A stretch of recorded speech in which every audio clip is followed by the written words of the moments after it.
कल तक चली जाएगी। ओके, शुरू करते हैं क्योंकि टाइम थोड़ा सा कम है मेरे पास, मुझे बहुत दूर जाना है।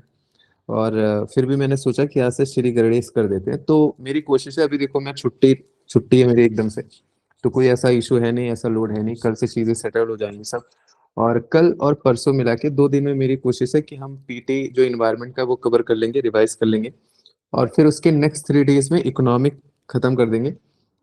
और हाँ, नेक्स्ट 3 डेज इकोनॉमिक्स होगा। और फिर देखेंगे, एक एक 1.5 दिन लगेगा, 2-2 सेशन में पॉलिटी, आईआर, वो सारी चीजें हम रिवाइज करेंगे जो जो इम्पोर्टेंट है, बिकॉज कचरा नहीं पड़ना है।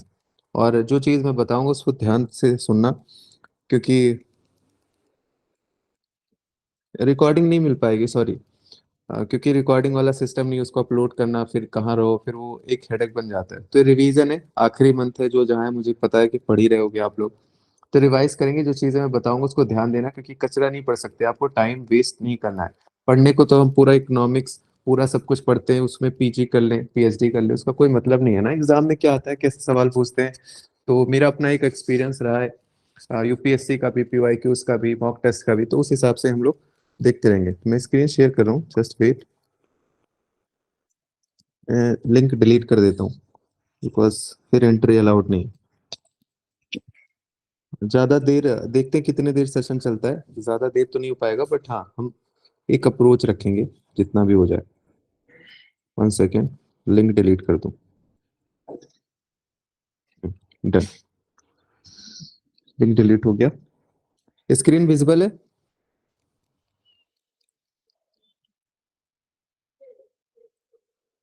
Yes, no? ओके, दिख रहा है ना आपको?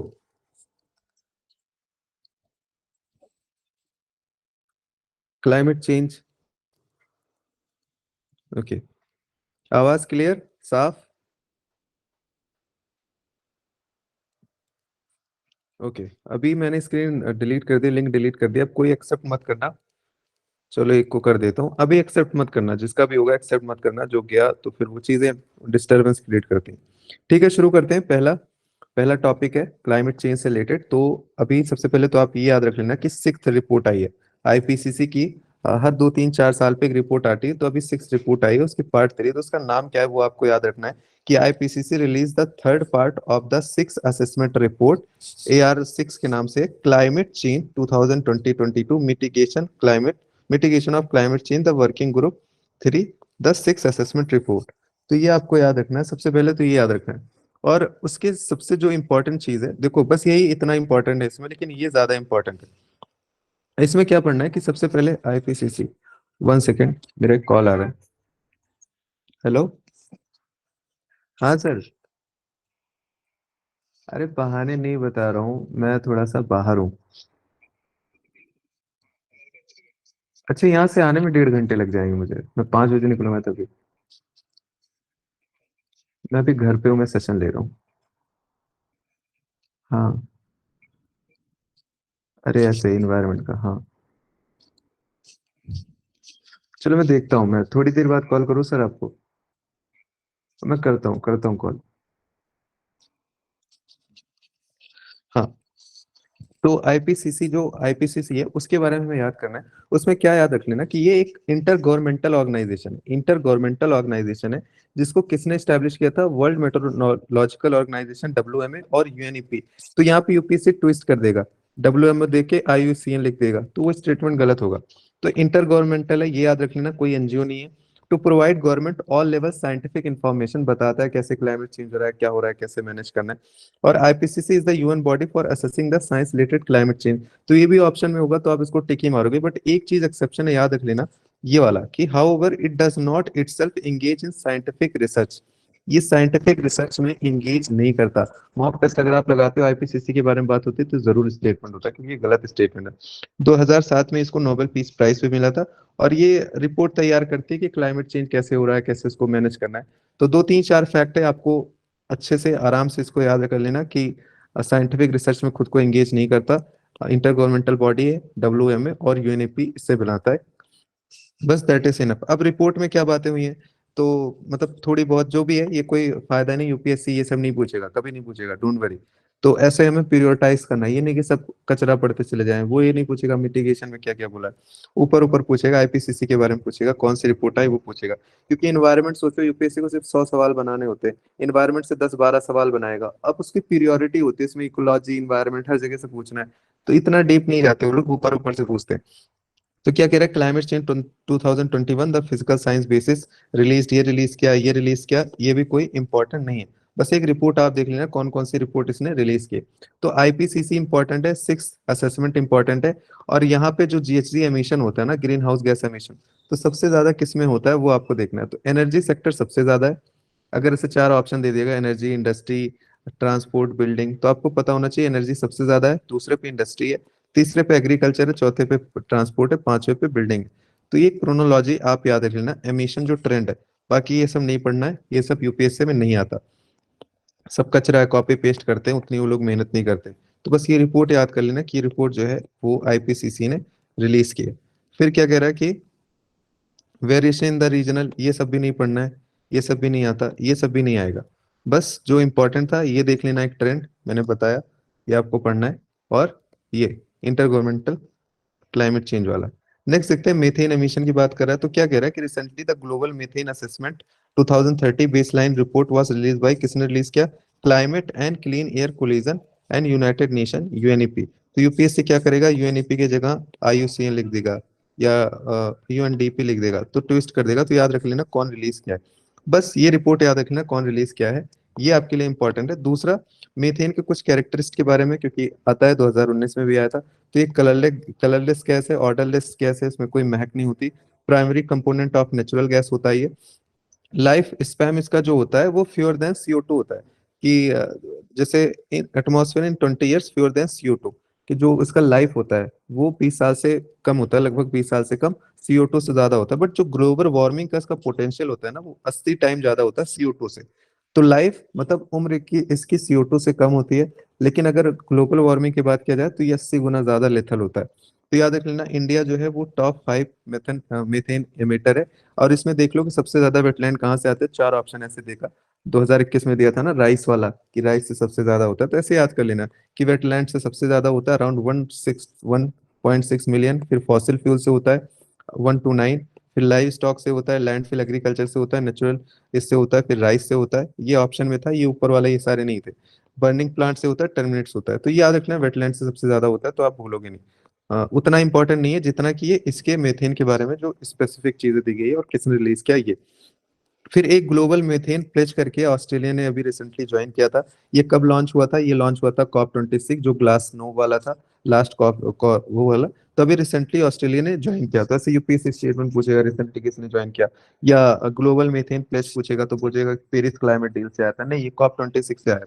और यूनाइटेड नेशन किसने किया था इसको, यूनाइटेड नेशन यूरोपियन यूनियन ने। इंडिया इसको साइन नहीं किया क्योंकि उसको काउंसर था। इंडिया ने सोचा कि उसके ट्रेड पे इम्पैक्ट पड़ेगा, वो कुछ साइंटिफिक चीजें बोलेंगे, ऐसे नहीं कर सकते, वैसे नहीं कर सकते, तो इंडिया ने बोला भैया हम नहीं ज्वाइन कर सकते। तो याद कर लेना कि ये इतना जो इंपॉर्टेंट चीजें। फिर ग्लोबल एनर्जी मॉनिटर, ये 30 फॉसिल फ्यूल कंपनीज के बारे में, तो कोई उतना खास इंपॉर्टेंट नहीं है।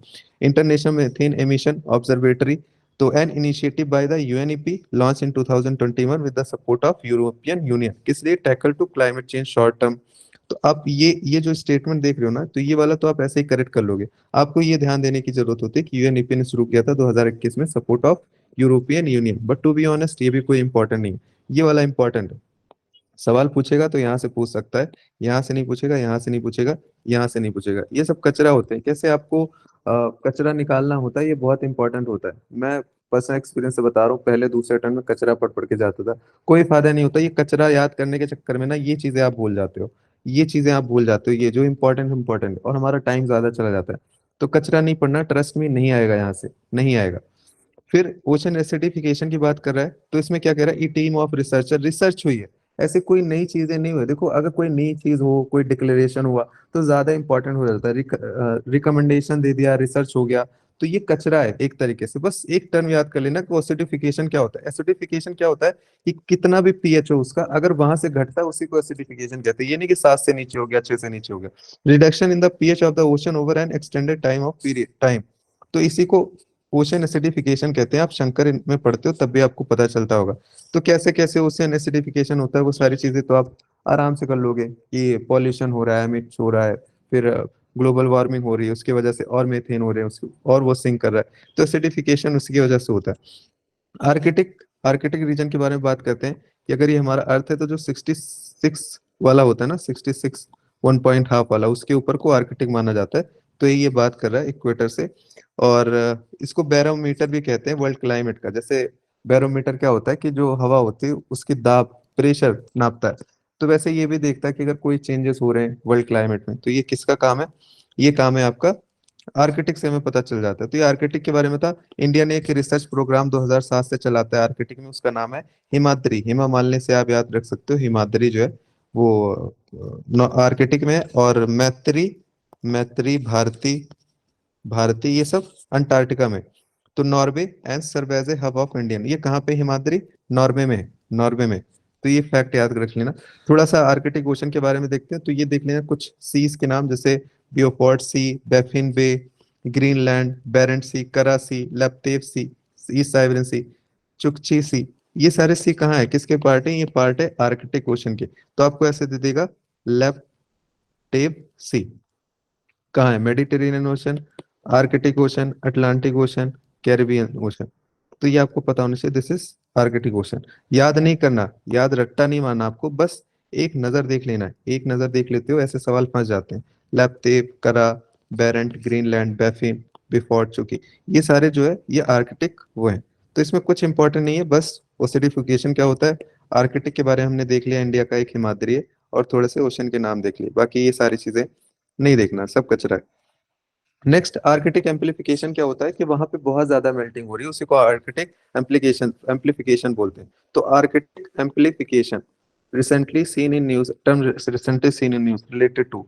तो ये बताना पड़ेगा आपको। तो एक ऑप्शन याद रख लेना कि इसका क्या मतलब है कि 4 time as a fast rest of world due to Arctic amplification. यहाँ पे ज्यादा फास्ट वो होता है, मेल्टिंग होती है, हीट हो रहा है तो मेल्टिंग होगी।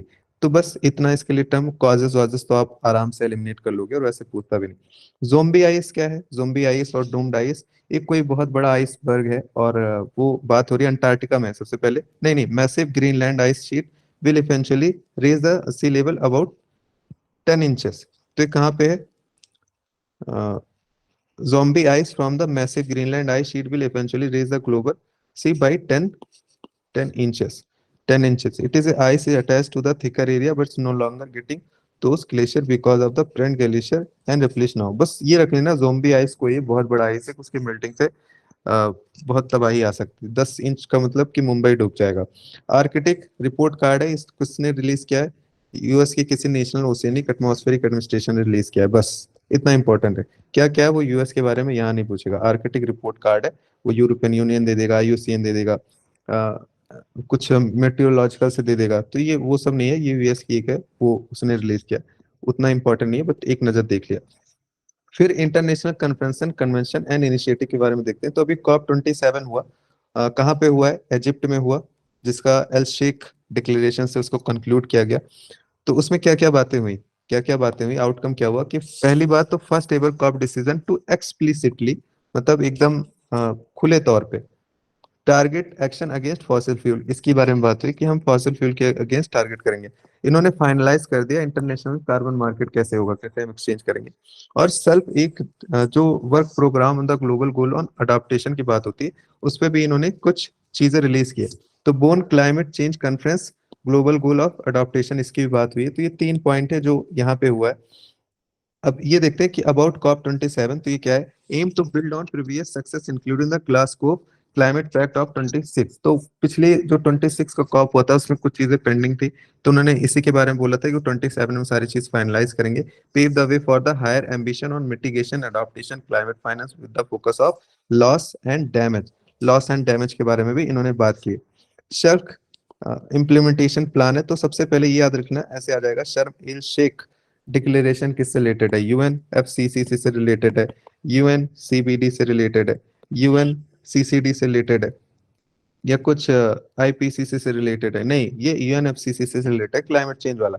तो सबसे इंपॉर्टेंट ये आपको याद रखना, COP27 कहाँ पे हुआ? इजिप्ट में हुआ। COP26 कहाँ हुआ था? ग्लासगो में हुआ था, यूके में।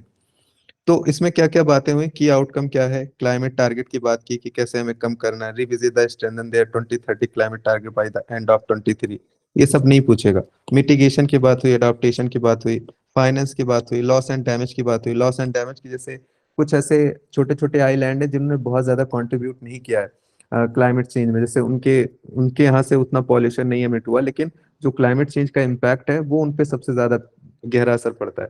तो जो डेवलप्ड नेशन है, जो जहाँ पे इंडस्ट्रियलाइजेशन है, जहाँ पे सबसे ज्यादा एमिशन हुआ, तो उनको पैसे देने हैं कि जो छोटे छोटे आइलैंड हैं उनको पैसे देकर भरपाई करे, वो अडॉप्ट कर लें। तो इसी को लॉस एंड डैमेज कॉन्सेप्ट जो सेंटियागो नेटवर्क से आए। तो सेंटियागो नेटवर्क की term mention in news related to the loss and damage, या यूएनएफसीसी कुछ ब्रॉड पे पूछ लेगा। एनर्जी की बात की है कि हम लो एमिशन की तरफ बढ़ेंगे। फाइनेंस सिस्टम की बात की। जस्ट ट्रांजिशन की बात की। जस्ट ट्रांजिशन मतलब कि कोई जैसे ज्यादा पॉल्यूशन एमिट हो रहा है तो हम कम करेंगे, तो वो सारी चीजें बात हुई। और एग्रीकल्चर पे बात हुई, जिसका नाम क्या था, नाम बहुत इंपॉर्टेंट है, Koronivia joint work for agriculture another 4 year लीज। कोरोनिविया क्या है, कोरोनिविया ऐसे पूछ लेगा मैच द फॉलोइंग में कि Koronivia declaration related to agriculture industries या कुछ ऐसे सर्विस सेक्टर। तो ये रख लेना कि एग्रीकल्चर से रिलेटेड ये ओनली प्रोग्राम है to focus on agriculture and food security. तो ये एक टर्म यहाँ पे इंपॉर्टेंट है, संटियागो यहाँ पे इंपॉर्टेंट है क्योंकि ऐसे सवाल बनते हैं। टेक्नोलॉजी ट्रांसफर और डिप्लॉयमेंट की बात की गई। बस ये नहीं पूछेगा, बस ये दो चीज आप याद रख लेना, ये जो टर्म है। और डिक्लेरेशन याद रखना क्या है, और ये चीजों पे बात हुई जो मेजर आउटकम था वो, बस और कुछ नहीं। नहीं तो आप करते रह जाओगे। और एक टर्म है breakthrough agenda. Breakthrough agenda क्या है, ब्रेक थ्रू एजेंडा का मतलब ये है कि हम क्लीन टेक्नोलॉजी और चीपर और क्लीनर बनाएंगे। जैसे टेक्नोलॉजी की तरफ काम करना है जो क्लीन हो, चीपर हो, क्लीनर हो, उसको हम कर लें। तो ये COP26 में लॉन्च किया गया था और इसमें इंडिया भी इसका सिग्नेटरी है। तो यूपीएससी सिंपल सवाल पूछेगा कि breakthrough agenda recently seen in news related to. तो ये रिलेटेड टू किससे है, हम क्लीन और चीपर टेक्नोलॉजी की बात करेंगे। बस ये टर्म आपको याद रख लेना है, breakthrough agenda, breakthrough agenda. India इसका सिग्नेटरी है, yes. To provide framework for countries business civil society decarbonisation 5 sector, ये वो फलाना ढिमका। तो ये सब तो आप आराम से एलिमिनेट कर लोगे। ये सारे सवाल हमने पीवाईक्यूज में डिस्कशन किए कि गलत नहीं होते क्योंकि उसके बारे में बात हो रही है। बस ये याद रखना टर्म किससे रिलेटेड है, क्लाइमेट चेंज वगैरह से रिलेटेड है, टेक्नोलॉजी और एमिशन कम करने से रिलेटेड है। तो फर्स्ट मूवर कोलिजन अभी एक चला है, उसमें किसने लॉन्च किया है, यूएस ने लॉन्च किया और वर्ल्ड इकोनॉमिक फोरम में लॉन्च किया एट COP26 ग्लासगो स्कॉटलैंड में। इंडिया ने भी इसको ज्वाइन किया, first mover coalition steering board. ये क्या है, ये ग्लोबल इनिशिएटिव है to harnessing the purchasing power of companies to decarbonise 7 hard to abate the industrial sector. तो एल्यूमिनियम, एविएशन, केमिकल, ये सारी चीजें। बस याद रखने का फर्स्ट मूवर कोलिजन इसको किसने किया, यूएस ने और वर्ल्ड इकोनॉमिक फोरम ने। ये आपने लिख दिया, इंडिया मेंबर है, यस। और किसके लिए है, purchasing power of company to decarbonisation, ऐसे आपने कीवर्ड्स में लिख लिया। बस खत्म, और इससे ज्यादा कुछ नहीं, उतना डीप में नहीं जाता। बस हेडिंग हेडिंग आपको देखना है। तो ब्रेक थ्रू एजेंडा टेक्नोलॉजी से रिलेटेड है, ये भी डिकार्बोनाइजेशन टेक्नोलॉजी से रिलेटेड है। फिर वही चीजें, first mover coalition climate investment fund की बात की गई है कि कुछ फंड होगा उसमें इन्वेस्ट करेंगे, इंडिया भी उसका पार्ट है, इंडिया तो रहेगा ही, पैसे वैसे की बात होगी तो। और एक चीज, Indonesia just energy transition partnership. तो recently Indonesia just energy transfer partnership to mobilize 20 billion was presented at the sideline of G20 summit. इसमें क्या बात होगी कि accelerate the early retirement of high emission infrastructure in partner countries. Important नहीं है, बस याद रखना, जस्ट इंडस्ट्री ट्रांजिशन किससे रिलेटेड है। तो बस accelerate the early retirement of high emission infrastructure in partner countries. Transition की बात हो रही है तो उसका ट्रांजिशन क्या है कि ज्यादा एमिशन से लो एमिशन की तरफ जाएंगे। पहला कब हुआ था, ये 2021 में हुआ था, साउथ अफ्रीका ने अनाउंस किया था, and international partner group of France उसके साथ में। इंपॉर्टेंट नहीं है, प्लीज ट्रस्ट मी, इंपॉर्टेंट बिल्कुल भी नहीं, ऐसे सवाल नहीं पूछता यूपीएससी। बट एक नजर देख लिया हमने, बात कर लिया कि शायद अगर पूछ लिया, किस्मत ही खराब रही तो हम उसको मैनेज कर लेंगे। सी, अब ये इंपॉर्टेंट है, United nation convention on climate change. तो ये इंटर गवर्नमेंटल बॉडी है, सबसे पहले open signatory at the Rio summit जो हुआ था, अर्थ समिट के नाम से 1952 में। तो एंटर इनटू फोर्स इन 1994। इसका काम क्या है, to stabilise the greenhouse gas concentration. अब हम यूएनएफसीसी के बारे में बात करते हैं तो हमें ऐसा लगता है कि सिर्फ ये क्लाइमेट चेंज से रिलेटेड है। नहीं, सिर्फ क्लाइमेट चेंज से रिलेटेड नहीं है। Green house gas climate change से रिलेटेड तो है ये, लेकिन ये फूड प्रोडक्शन की बात करता है। ये इकोनॉमिक डेवलपमेंट की बात करता है। तो मैंने विजन के टेस्ट देखे थे, उसमें तीनों ऑप्शन था, और मैंने सोचा यार ये तो सिर्फ क्लाइमेट चेंज है, मैंने ओनली वन मारा था, नहीं ये तीनों है। तो याद रख लेना आप, आगे से भूलना मत कि फूड प्रोडक्शन की बात करता है, इकोनॉमिक डेवलपमेंट की बात करता है। नियरली यूनिवर्सल मेंबरशिप है इसकी 198 कंट्रीज है, और की countries to establish under convention Kyoto protocol Paris climate deal, ये सब इसी से रिलेटेड है।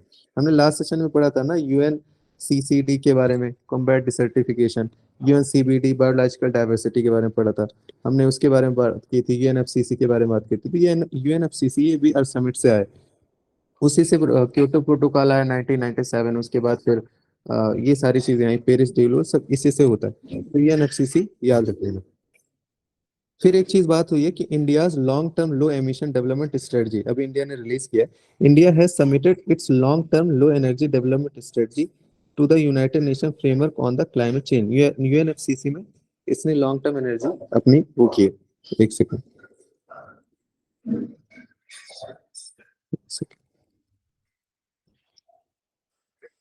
तो इसने इंडिया ने अभी कुछ रिपोर्ट सबमिट किया, कुछ रिलीज किया, तो क्या क्या बात हुई, थोड़ा सा हम देखते हैं उसके बारे में। ये पहली बात तो मैंडेटरी नहीं है, जो इंडिया ने किया ये मैंडेटरी नहीं है, और ये पूछेगा भी नहीं। तो इसमें क्या बात हुई कि lays out the step to achieve net zero carbon by 2027। India ने कब बोला है? 2027। यूपीएससी तीन चार स्टेटमेंट देगा, उसमें बोलेगा इंडिया ने कमिटमेंट किया है नेट एनर्जी कार्बन 2060, तो वो गलत हो जाएगा, 2070, ये याद रख लेना। और इसमें ये भी बात की कि लाइफ स्टाइल से चीजें हम कैसे सही करेंगे। बाकी कुछ नहीं है इसमें, कुछ पढ़ना ही नहीं है, ये सब कचरा है यार, इसको पढ़ोगे तो कभी खत्म नहीं होगा, कभी आपका सिलेबस कंप्लीट नहीं होगा, और इररिलेवेंट है, नहीं पूछेगा। बस इंडिया ने सबमिट कर दिया, थोड़ा बहुत नॉन मैंडेटरी है, और कुछ सबमिट किया तो आपको पता है इंडिया ने पॉजिटिव सेंस में बात की होगी कि इंडस्ट्रीज लगाएंगे, ये हटाएंगे, वो करेंगे, वो करेंगे, तो आप ऐसे भी एलिमिनेट कर लोगे, उतने डीप में नहीं जाता। तो टॉपिक भी उतना इंपॉर्टेंट नहीं है, क्योंकि इसके रिलेटिव में बहुत अच्छे अच्छे टॉपिक है जहां से इन्वायरमेंट में सवाल पूछे जाते हैं, तो कचरा क्यों पूछेगा। फिर related news, in our lifetime campaign, क्या है ये launched by national museum of natural habitat, ministry of environment forest and climate change, UNDP, ये तीनों ने मिलकर लॉन्च किया। इसका मतलब क्या है, इसका काम क्या, ऑब्जेक्टिव क्या है कि to encourage the youth between age 18 to 23 years to become message bearer of sustainable lifestyle. तो 18 से 23 साल के जो यूथ हैं उनको मैसेंजर बनाया जाएगा कि वो कैसे सस्टेनेबल लाइफस्टाइल करें, कैसे चीजें सही हो, जिससे इन्वायरमेंट में दिक्कतें ना हो। तो उन सब चीजों की बात की गई through in our lifetime. तो ऐसे आ जाएगा in our lifetime campaign related to pension योजना, फलाना योजना, इंश्योरेंस योजना, ये यूथ का है जो सस्टेनेबल लाइफस्टाइल के बारे में बात करेंगे, तो वो सही होगा। तो बस इतना याद रख लेना। तो इसमें कुछ नहीं है, ऊपर कुछ नहीं है, ये थोड़ा सा न्यूज टर्म्स है, स्कीम डायरेक्ट आ सकता है यूपीएससी में, तो याद रख लेना। तो 50 साल अभी स्टॉकहोम कॉन्फ्रेंस के हुए थे, 1972 में हुआ था, हमने लास्ट सेशन में देखा था, इंदिरा गांधी जी ने अटेंड किया था। और उसके वहां से आने के बाद ही हमने बहुत सारे लेजिस्लेशन बनाए, जैसे wild life protection act, 42nd amendment हुआ। तो उसी के अभी 50 साल हो गए, इसीलिए ये न्यूज में है। तो इससे यूएनईपी बना था, एक चीज याद रख लेना, यूनाइटेड नेशन एनवायरमेंट प्रोग्राम। और ये ओनली वन अर्थ की बात करता है। दो यहाँ से प्रिंसिपल आए, पहला प्रिकॉशनरी प्रिंसिपल आया। प्रिकॉशनरी प्रिंसिपल मतलब कि क्लाइमेट चेंज होने वाला है, तो उसके जो इफेक्ट हैं वो बाद में देखेंगे, तो हमें पहले से प्रिकॉशन लेना है, ये नहीं सोचना कि इफेक्ट देखेंगे तब लेना है।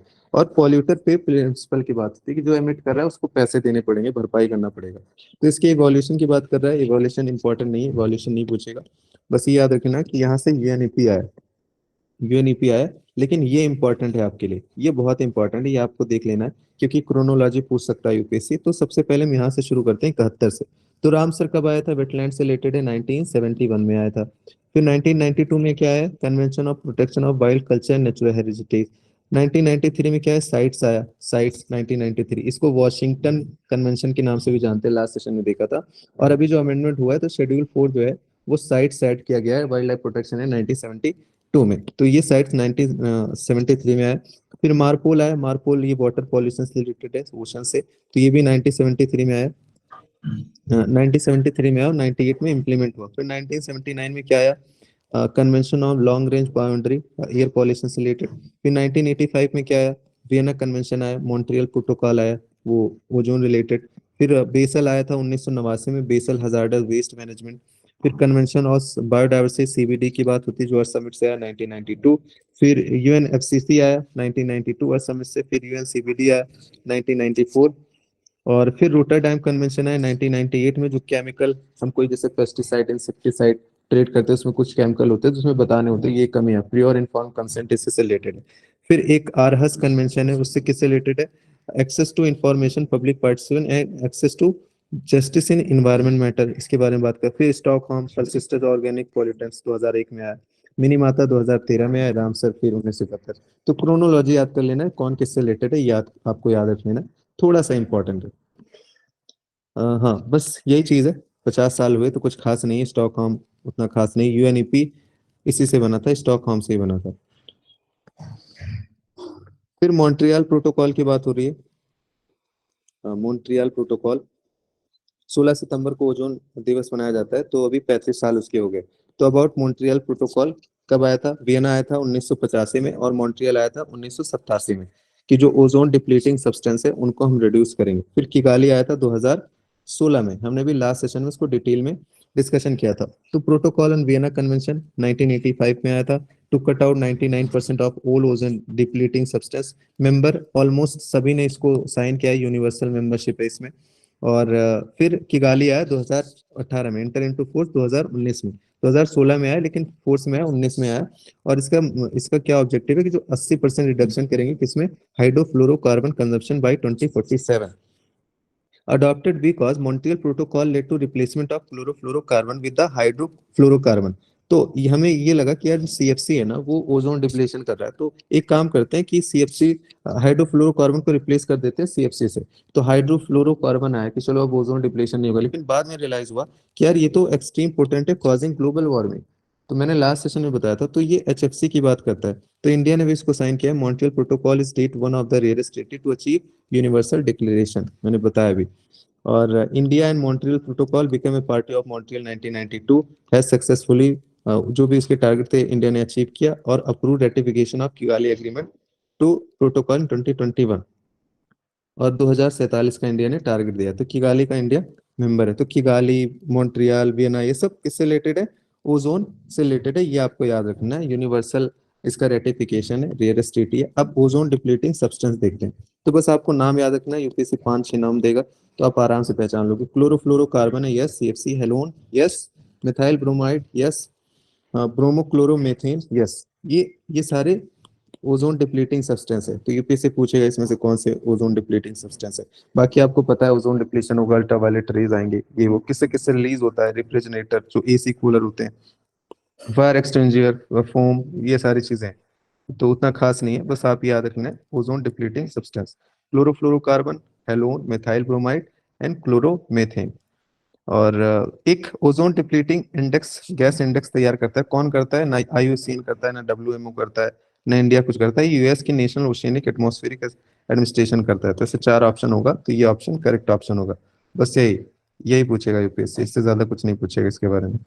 फिर एक यूएन कॉन्फ्रेंस हुआ है, यूएन ओशन कॉन्फ्रेंस हुआ है, ओशन से रिलेटेड है। यूएन ओशन कॉन्फ्रेंस किसने किसने किया है? केन्या ने किया, केन्या आप याद कर सकते हो, इक्वेटर पास करता है केन्या से। और पोर्टुगल, क्रिस्टियानो रोनाल्डो पोर्टुगल से। तो मतलब इक्वेटर और क्रिस्टियानो रोनाल्डो, इन दोनों ने मिलके अभी यूएन की कॉन्फ्रेंस समिट हुई, सेकेंड वाली थी समिट है, जिसको लिस्बन डिक्लेरेशन के नाम से डिक्लेयर किया गया। लिस्बन पोर्टुगल की राजधानी, डिक्लेरेशन तो ऐसे आ जाएगा, Lisbon declaration, recently seen in news. तो किससे रिलेटेड है? हेल्थ से रिलेटेड है, ओशियन प्रोटेक्शन से रिलेटेड है। तो ओशन से रिलेटेड है, ये आपको याद रखना है। पहला वाला कहाँ पे हुआ था? First UNOC held in 2017 at UN headquarter in New York, को होस्टेड बाय गवर्नमेंट, कौन था? Fiji and Sweden. इस बारी कौन है? पोर्टुगल एंड केन्या है। और की हाईलाइट ऑफ द सेकंड क्या है? India was participated and committed to the coastal clean campaign. अब ये ओशन के बारे में बात है, तो सब कुछ जितनी चीजें ओशन को प्रोटेक्शन के लिए हो सकता है सब कुछ आएगा। बैन करेंगे सिंगल यूज प्लास्टिक को, एसडीजी पे काम करेंगे, ये कम करेंगे, इम्प्लीमेंट करेंगे, फिर स्टील कम करेंगे। UNESCO launches it's state of ocean report pilot petition during this event.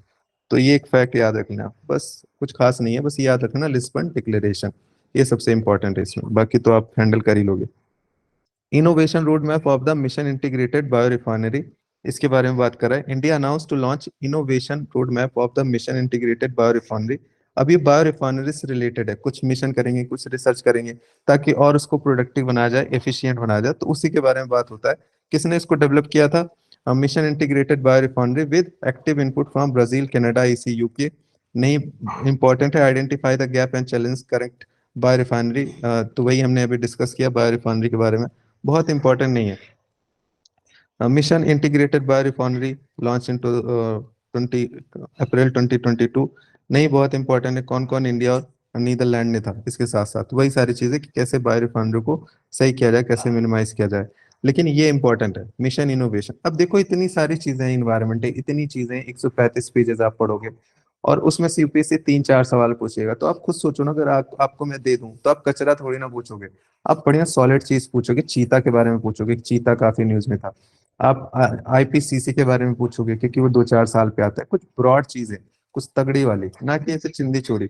तो ग्लोबल इनिशिएटिव मिशन क्या है ये? Mission innovation global initiative to catalyse action and investment in research development and demonstration to make clean energy affordable, active attractive, accessible to all the decades. कौन है? 22 countries है including UA, India is a founding member.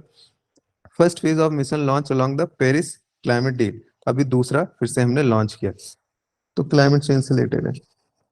अरे यार मेरे call पे call आ रहे हैं।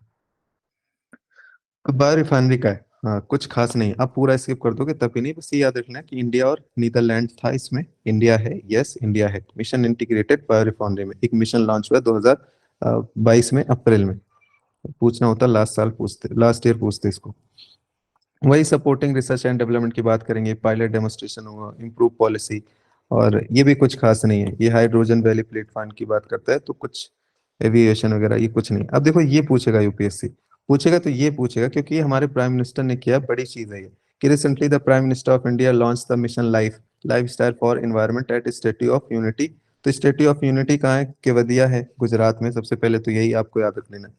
तो ये इंडियन प्राइम मिनिस्टर ने बोला था कि हमारी जो लाइफ स्टाइल है, अपने लाइफ स्टाइल में हर एक इंसान कुछ ऐसा काम करे जिससे हम पॉल्यूशन ना इमिट करें, जिससे हम प्रोटेक्ट कर सके एनवायरनमेंट को, जिससे हम क्लाइमेट चेंज से लड़ सके। तो ये कब बात हुई थी? जो यूएनएफसीसी का COP26 था, वहां पे इंडियन पीएम ने इसकी बात की थी कि जो 1 बिलियन इंडियंस हैं, अदर ग्लोबल सिटीजन, सब मिलके काम करेंगे। तो इसका टाइम लाइन क्या था? 2022 से 2027 तक। तो ये बहुत बहुत इंपॉर्टेंट है, 2022 से 2027। तो यूपी स्टेट पीसीएस में ऐसे पूछ लेगा कि इसकी जो टाइमिंग है वो क्या है। तो 5 साल के, 2022 से 2027, COP26 से आया था। इसका ऑब्जेक्टिव क्या है?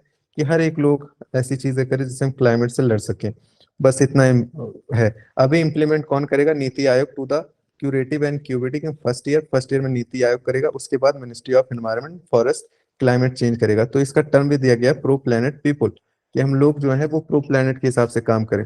तो pro planet people related to, तो ये भी यूपीएससी पूछ लेगा, people living such life style called pro planet report. बाकी ये सब सब कुछ नहीं, कुछ नहीं। एमसीक्यू आपको बनाने को दिया जाए तो यहाँ से बनाओगे आप? चेंज इन पॉलिसीज क्या चेंज किया है, आप ये बनाओगे ना, ये बड़ी बड़ी चीजें। तो आपको ध्यान देना है। ये लिस्ट जो 75 लाइफ स्टाइल है 7 कैटेगरी में, उसको बताया गया है, इमेज में इन्होंने दे रखी है, तो ये आपको कुछ मीन्स का लिखना है नहीं, तो उतना मत ध्यान देना। अभी रिसेंटली क्या हुआ था, जो वर्ल्ड इकोनॉमिक फोरम होता है डावोस में हर जनवरी में, इंडियन पीएम ने इंट्रोड्यूस किया P3। P3 क्या है? Pro people, pro planet people, तो इसी से रिलेटेड है। तो P3 भी आ गया ना, P3 मेंशन इन न्यूज, तो प्रो प्लेनेट पीपुल याद रखना। कार्बन बॉर्डर एडजस्टमेंट की बात हो रही है, कि जैसे कोई भी ट्रेड होगा यूरोप में, तो ये यूरोप से रिलेटेड है। कार्बन बॉर्डर एडजस्टमेंट, ये शायद 2019 में आया भी था। तो यूरोपियन यूनियन क्या कह रहा है कि आप कोई ट्रेड करोगे, अगर वो कार्बन एमिट कर रहा है, कुछ वैसा है, कार्बन फुटप्रिंट वाली चीजें, तो हम उस पर टैक्स लगाएंगे। तो इंडिया इसके अगेंस्ट में, कैसे कैसे करोगे भैया? तो इसमें क्या है, India oppose the carbon tax border mechanism propose by European Union 27th conference in Sharm. बस इतना आपको याद कर लेना कि carbon carbon border adjustment mechanism क्या है, बस किसका है ये? यूरोपियन यूनियन का है, नॉर्थ अमेरिका का है, या चाइना का है, कुछ ऐसे करके यूरोपियन यूनियन का है। और will tax carbon intensive products such as iron, steel, cement, fertiliser, electricity, hydrogen from 2026। Part of एक यूरोप का प्रोग्राम है जिसका नाम है फिट फॉर 55 इन 2030 पैकेज। तो उसमें इन्होंने बात किया है कि रिड्यूस करेंगे जीएसडी एमिशन का एटलीस्ट 50% 2030 तक। तो इसी का प्लान है इनका, इसीलिए इन्होंने कार्बन बॉर्डर टैक्स लगाया है, कार्बन बॉर्डर एडजस्टमेंट मैकेनिज्म। तो ये यूरोपियन यूनियन से रिलेटेड है, बस इतना याद रखना है आपको, बस बाकी कुछ नहीं। कुछ नहीं सिग्निफिकेंट क्या है क्या नहीं है वो सब नहीं पूछेंगे। फ्री में। इंटरनेशनल सोलर अलायंस की बात हो रही है तो हमें पता है पेरिस, पेरिस जो क्लाइमेट हुआ था डील, तो इंडिया और फ्रांस ने मिलकर उसको बनाया था, दोनों प्रेसिडेंट को प्रेसिडेंट है। तो उसमें कुछ बातें हुई हैं अभी कि अभी जनरल असेंबलीज की हुई है। तो सबसे पहले इंटरनेशनल सोलर अलायंस के बारे में देखते हैं। तो वही COP 21 जो पेरिस डील हुआ था 2015 में बनाया था इंडिया और फ्रांस ने मिलकर, इमैनुअल मैक्रोन और इंडियन के प्राइम मिनिस्टर जो इंडिया के ऑनरेबल मोदी जी। और उसमें तीन चीजें की बातें हुई थी, टूवर्ड्स 1000 स्ट्रेटजी। उसमें पहली बात हुई थी कि 1000 बिलियन इन्वेस्टमेंट करेंगे। 2016 में सवाल आया था, उसमें लिखा था शायद 100 बिलियन, 100 नहीं 1000 बिलियन था। और 1000 मिलियन पीपल को क्लीन एनर्जी सॉल्यूशन देंगे। बिलियन हो जाएगा तो गलत हो जाएगा, याद रखना, उतने तो इंसान भी नहीं है पृथ्वी पे। और 1000 गीगावाट तैयार करेंगे सोलर एनर्जी से। तो ये तीन चीजें की बातें हुई वहां पे। और UN जनरल असेंबली जो है ना, वो ऑब्जर्वर स्टेटस है, देख सकता है बैठ के, बना है 2021 में। अब पहले क्या था कि सब ट्रॉपिकल ऑफ कैंसर कैप्रिकॉर्न के बीच के थे, अभी सबके लिए मेंबरशिप ओपन हो गई है। और इसमें कुछ चीजें बात की गई हैं, जैसे वन सन वन ग्रिड की बात इसी से जुड़ा हुआ है। और 2019 में मेंस में सवाल आया था। बाकी ये चीज कोई खास इंपॉर्टेंट नहीं। इसका हेडक्वार्टर क्या है? गुड़गांव, इंडिया में है, गुरुग्राम। तो पहला एक ऐसा इंटरनेशनल होता है जिसमें इंडिया के गुरुग्राम में इसका हेडक्वार्टर है, तो ये याद रख लेना। तो इंटरनेशनल सोलर अलायंस है। और अभी क्या हुआ है कि MOU साइन हुआ है किसके बीच में? ISA, इंटरनेशनल सोलर अलायंस के बीच में, और इंटरनेशनल सिविल एविएशन ऑर्गेनाइजेशन, जो जहाज वगैरह उड़ती है वर्ल्ड में, जिसकी देख रेख करता है। शिकागो कन्वेंशन भी बोलते हैं इसको। तो इंटरनेशनल सिविल एविएशन उसी से जुड़ा हुआ है। तो ये क्या करेंगे कि कार्बन एमिशन का कम करेंगे। तो ISA से इन्होंने ज्वाइन किया, कुछ ऐसा काम करेंगे कि कार्बन एमिशन कम हो, क्योंकि 2.5% जो ग्लोबल कार्बन एमिशन होता है वो हवाई जहाज से होता है। और इंडिया का जो कोचीन है केरला वाला, वो पहला फुली सोलर पावर एयरपोर्ट बना है 2020 में, सवाल आया था 21 में आई थिंक। तो अभी बात करते हैं इंटरनेशनल सिविल एविएशन ऑर्गेनाइजेशन की। तो ये कब एस्टैब्लिश हुआ था? इसको शिकागो कन्वेंशन नाम से बोलते हैं। कब एस्टैब्लिश हुआ था? इसका काम है reduce the carbon emission in aviation sector, हवाई जहाज वाले सेक्टर में। हेडक्वार्टर मॉन्ट्रियल में है, क्यूबेक कनाडा में। 130 मेंबर है। Inter national body, international inter governmental body है। And I think it's specialize agency भी है, ये UN की स्पेशलाइज एजेंसी भी है। तो ये याद रखना, इतना important fact, Chicago convention related to. तो ये एयर से रिलेटेड है। बस इसके लिए इतना ही है। नेक्स्ट देखते हैं, दो तीन पेजेस और कर लेते हैं क्योंकि मुझे जाना है, बहुत दूर जाना है। 62nd meeting will be final council of global environment, जो फंड है उसका लास्ट हुआ। 22nd meeting will be the final council of, जो 7 वाला है उसका होगा। अब इसके बाद 8 शुरू हो जाएगा। तो इसमें क्या है, इसका काम क्या है? ग्लोबल इन्वायरमेंट फंड का, ट्रस्ट फंड का, या ग्लोबल इन्वायरमेंट फैसिलिटी का। ग्लोबल इन्वायरमेंट फैसिलिटी का काम क्या है? ये जो फॉरेस्ट है, लैंड, वाटर, क्लाइमेट, ओशन, मतलब सब कुछ जो भी ये थ्रेटन होते हैं उनको सबकी देख रेख करना, पैसे से देना। तो इसका काम है ये इंपॉर्टेंट नहीं। Leader pledge for nature to reverse species 2030, ये सब इंपॉर्टेंट नहीं। इंपॉर्टेंट ये है GAF क्या है एक्चुअल में। तो मेन गवर्निंग बॉडी, इसमें 32 मेंबर होते हैं। 14 होते हैं फ्रॉम डेवलप नेशन, 14 होते हैं डेवलपिंग से, और 2 फ्रॉम इकोनॉमिक ट्रांजिशन की डेवलपिंग से डेवलप में जा रहे हैं। तो ये इसका काम है।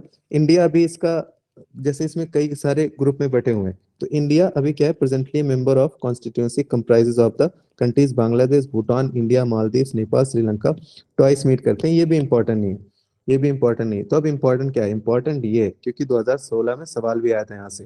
ग्लोबल एनवायरनमेंट फैसिलिटी, इसका क्या है? सबसे पहले तो आपको याद रखना है, स्टैब्लिश ड्यूरिंग द रियो, रियो जो अर्थ समिट हुआ था 1992 तब स्टैब्लिश हुआ था।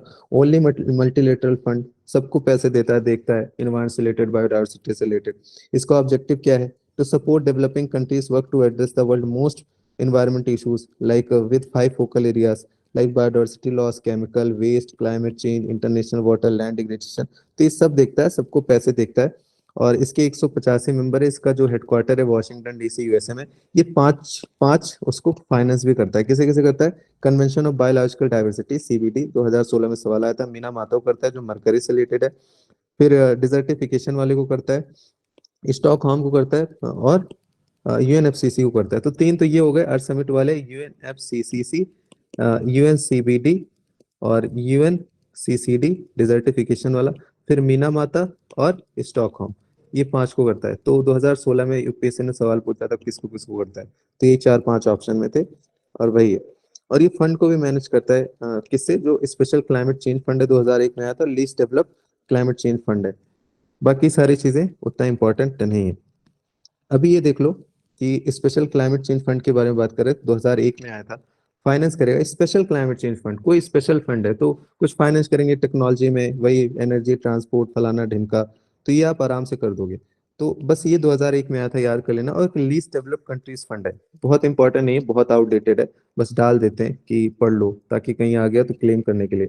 एस्टैब्लिश इन 2001 बना था, और ये लीस्ट डेवलप कंट्री के लिए था कि only existing fund with the mandate finance the preparation and implementation of adaptation programme of action. उस टाइम की बात थी, तो इसी के लिए लॉन्च हुआ था। तो ये भी कुछ इतना खास नहीं। अब ये देख लेना कि एक global environment facility small grant programme है।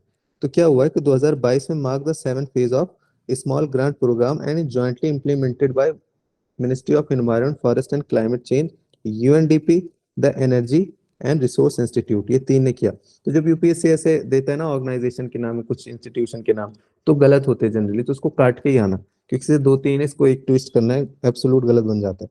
ये प्रोग्राम कब आया था, लॉन्च हुआ था 1922 में। क्या है इसका मतलब कि प्रोवाइड करेंगे financial technical support to local civil society to develop and implement innovative local action to address global environment issues, ये उसके बारे में बात करता है। एक ग्लोबल एनवायरनमेंट फैसिलिटी में स्मॉल ग्रांट प्रोग्राम जो है उससे उससे रिलेटेड है। फिर ये देख लेते हैं दो पेजेस। अब देखते हैं, अब major economics forum on climate change. Major economics तो कौन होंगे मेजर, चाइना होगा, यूरोप होगा, इंडिया के होंगे। तो major participant Australia, Brazil, Canada, China, UA. इसका है क्या मतलब है कि बिल्ड करेंगे progress to achieve COP 26, address करेंगे urgent energy and food security concern. तो वही क्लाइमेट चेंज जो भी इशूज है मेजर कंट्रीज उसका करेंगे, कुछ खास नहीं है इसमें। India is also called upon the member of major economic forum to launch global environment movement live, क्योंकि ये इंडियन प्राइम मिनिस्टर ने किया, तो हम जगह इसको बोलते रहते हैं। तो ये उसके बारे में। फिर green world green economic summit, तो इसका भी कहाँ पे हुआ है, दुबई में हुआ है। The union minister of environment forest climate change ministerial round table में यहाँ पे हुए थे। और ये किसके शुरू किया है, यूए ने शुरू किया है। Action to deliver sustainable future, छोटा सा कुछ न्यूज था, बस याद रख लेना, उतना कुछ वो नहीं है। Energy clean energy ministerial conference India is hosting, इसको इंडिया होस्ट कर रहा है, तो इंपॉर्टेंट बन जाता है क्लीन एनर्जी मिनिस्ट्रियल।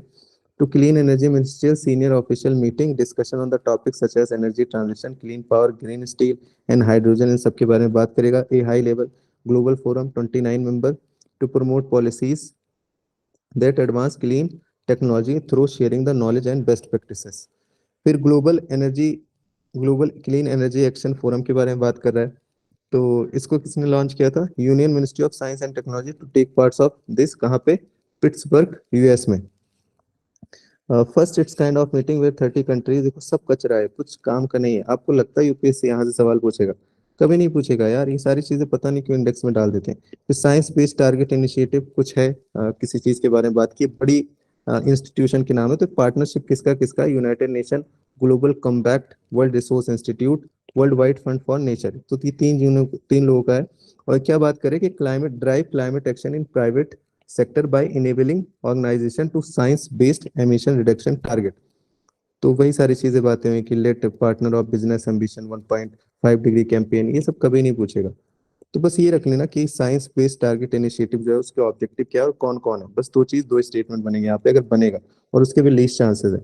तो अगर मुझे मुझे काटना हो तो मैं ये सारी चीजें काट दूंगा, कुछ काम का नहीं एक्सेप्ट ये इंडिया वाला, ये वाला थोड़ा सा मैं देख लूंगा बस। Zero emission vehicle transition council, तो ग्लोबल फोरम है, 2020 में बना था कि एक्सेलरेट करेंगे pace of global transition to zero emission.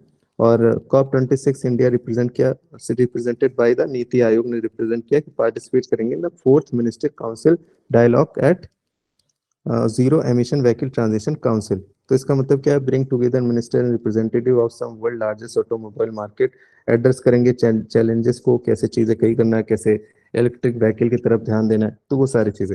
अब ये सवाल आया था 2021 में, तो ये जानबूझ के देते हैं विजन वाले, ताकि क्लेम कर सके, ताकि जब आप पढ़ते हो ना पीवाईक्यूज लगाते हो तो आप देखो तो आपको लगे कि अरे ये तो आया था 2000 सवाल, अच्छा विजन वाले जो देते हैं मैगजीन उसमें ये सारी चीजें रहती हैं, मतलब पीवाईक्यू से टच करता है। वो टच नहीं करता, आया हुआ जानबूझ के छापते हैं, इसलिए छापते हैं ताकि साइकोलॉजिकली आप लोगों को लगे कि इनके मैगजीन से सारी चीजें आते हैं, बट ऐसा कुछ नहीं होता। यूपीएससी जो सवाल बनाता है वो मैगजीन नहीं देखने जाता विजन का, वो बड़ी चीजें हाईलाइट चीजें पूछेगा। यहाँ पे क्या करते हैं कि जितना कचरा मिलता है सब छापते चले जाते हैं छोटा छोटा। पहले 50 पेज का आता था 2016 में, फिर 70 का आने लगा, अभी 135 पेजेस के आते हैं, तो कुछ बचता ही नहीं, सब कचरा छापते हैं। तो ये आपका काम है कि उसको फिल्टर आउट करो, नहीं आपकी एनर्जी वेस्ट होती है। कभी कभी क्या होता है ना कि कोचिंग वालों के चक्कर में अपनी एनर्जी सबसे गलत जगह लगाते रहते हैं। Mock test understand question solve करते रहते हैं, मैगजीन में अंडरस्टैंड चीजें पढ़ते रहते हैं। भैया यूपीएससी पूछता ही नहीं वो। तो माइंडसेट हमेशा यूपीएससी का रखना कि जो चीजें और वो कब पता आपको चलेंगी, जब आप पीवाईक्यूज लगाओगे। तो leader in climate change and management की बात हो रही है, तो किसके क्या है, national institute of urban affairs and one resource institute jointly इन्होंने अनाउंस किया था। एक प्रैक्टिस बेस्ड लर्निंग प्रोग्राम है building capacity among urban professional lead to climate action across sector and geography India. तो इन सब चीजों की बात की है। एक फैक्ट याद रख लेना कि जो एडमिनिस्ट्रेटिव ट्रेनिंग इंस्टीट्यूट है मैसूर में become the first delivery partner of leader in climate change management. तो ये फैक्ट है, याद रखना। दो ने इसको लॉन्च किया है, ट्रेन करेंगे प्रोफेशनल को, और मैसूर वाला पहला बना है। Green event tools, green event tool recently seen in news, तो किससे रिलेटेड है? Gulf council organization for research development UNFCCC से created UNEP and wheel online GT to facilitate eco friendly event. तो ये यूपीएससी जब देगा ना किससे किससे लॉन्च किया, तो ये गलत ही होगा, उसको गलत ही मानना, हमेशा गलत रहता है। Platform first introduce UN change conference COP 26 में आया था, किसकी, इसका मतलब क्या है? To encourage action to reduce negative impact of event including their carbon footprint planning and implementation. तो green event tool, green related है तो क्लाइमेट चेंज वगैरह से रिलेटेड है, तो आप ऐसे भी गेस कर लोगे, और 4 ऑप्शन देगा। ग्लोबल क्लाइमेट ऑब्जर्विंग सिस्टम किसने लॉन्च किया? बस WMO, world meteorological organisation. WMO के बारे में अभी हम देखेंगे आगे।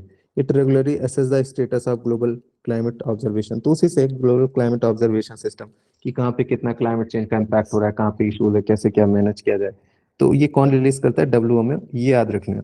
और एक global alliance for industries decarbonisation कौन शुरू किया है? Irena, international renewable energy. इसका उन्होंने किया था कि global alliance for industry decarbonisation. और ये कब फॉर्म हुआ? बाली डिक्लेरेशन से। तो बाली बाली डिक्लेरेशन किससे रिलेटेड है? डिकार्बोनाइजेशन से रिलेटेड है। इसका एम क्या था कि एक्सेलरेट करेंगे net zero ambition, decarbonisation of industrial value chain, strength करेंगे डायलॉग और कोऑर्डिनेट करेंगे इंडस्ट्रियल स्टेक होल्डर से। फर्स्ट मीटिंग इसकी जो हुई थी वो एफसीसी COP27 में हुई। तो ये अलायंस है, सबसे पहले एरेना याद कर लेना, इन्होंने किया था डिकार्बनाइजेशन की तरफ से, फॉर्म अंडर बाली डिक्लेरेशन। ये इंपॉर्टेंट हो गया बाली डिक्लेरेशन। तो ये हमने कितने पेजेस किए? अराउंड 20 पेजेस किए हैं 45 मिनट में।